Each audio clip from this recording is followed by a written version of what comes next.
গণতন্ত্রের জয়ে সাধারণ মানুষ কতটা খুশি হয়, কতটা উদ্বেলিত হয় সেই বিষয়টা নিয়ে বিতর্ক থাকতেই পারে। কিন্তু গণতন্ত্র নিয়ে টানা হেঁচড়ে সাধারণ মানুষ যে বিশ্বকাপ দেখার মতো রাত জেগে বসে থাকতে পারে সে বিষয়ে কোনো সন্দেহই নেই। দেখুন নিউজ ভ্যানগার্ডের বিশেষ প্রতিবেদন, আমরি গণতন্ত্র, সাধের গণতন্ত্র। ১৩০ কোটির দেশে যত আনন্দ, যত দুঃখ, যত উচ্ছ্বাস, যত গর্ব, যত শান্তি, যত প্রতিবাদ, যত দুর্নীতি, যত আদর্শ, যত প্রেম, যত ঈশ্বর, যত সংগ্রাম, যত হোঁচট, যত নেতা আর যত মন্ত্রী থাকুক না কেন, সবগুলির সংখ্যায় গুণে একত্রিত করলেও বোধহয় কমই হবে। ১৭ এপ্রিল ২০১৭ দ্য ফাইন্যান্সিয়াল এক্সপ্রেসের রিপোর্ট অনুযায়ী ৩,৪০,০০,০০০ বেশি মামলা ঝুলে আছে ভারতবর্ষের আদালতগুলোতে। এই মামলাগুলোর রায়দান বা ফয়সলা সম্ভব হয়নি বিচারকের অভাবে। অর্থাৎ কম করে হলেও কয়েক কোটি মানুষ সুবিচার পাচ্ছে না শুধুমাত্র বিচার ব্যবস্থার অপরাগতার কারণে।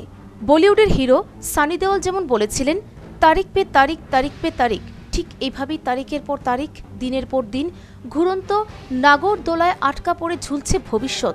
অসহায় সাধারণ মানুষের কাছে অপেক্ষা করা ছাড়া কী বা করার আছে? দেশটা স্বাধীন, কিন্তু দেশবাসী কতটা স্বাধীন সেই বিষয়ে প্রশ্ন উঠলে কিন্তু প্রথম তারিখেই গারদে ঢোকানো হবে। কিন্তু এ কোন দেশ যেখানে দেশবাসীকে আদালতে বিচারের আশায় যুগের পর যুগ কাটিয়ে দিতে হয়? আর সেই দেশবাসীকে সেবা করার অধিকার কার হাতে তুলে দেওয়া হবে সেটা নির্ণয় করার জন্য মধ্যরাতে দেশের সর্বোচ্চ আদালতে বিচার সভা বসিয়ে দেওয়া হয়। আর বঞ্চিত দেশবাসী রাত জেগে ভোর অবধি জেগে থাকে নিজেদের মালিক কে হবে তা জানার জন্য। কর্ণাটক যে নাটক দেখিয়েছে তা চিরকাল মনে রাখবে ভারতবর্ষ। আর ভারতবর্ষ আজীবন যে ধৈর্য দেখিয়ে আসছে তা ইতিহাসে লেখা থাকবে স্বর্ণাক্ষরে। রত্নাকর থেকে বাল্মীকি হতে যে ধৈর্য আর একাগ্রতার প্রয়োজন এই দেশ গণতন্ত্রের সাধনায় এর চেয়ে কিছু কম সময় দেয়নি। তবু শুধুমাত্র সংবাদ মাধ্যম ও সরকারি প্রচারেই গণতন্ত্র শব্দটা যোগ্য মর্যাদা পায়। নইলে কি জনমতের ফয়সলা আদালতের করতে হয়? জনতাকে সেবা করার সুযোগ কে পাবে তার নির্ণয়ের জন্য দেশের সর্বোচ্চ আদালতকে মধ্যরাত্রে বিচার সভায় বসতে হয়।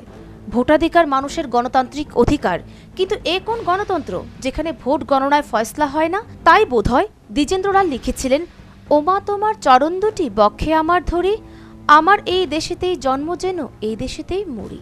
তমাল সিংহ রায়ের প্রতিবেদন, নিউজ ভ্যানগার্ড।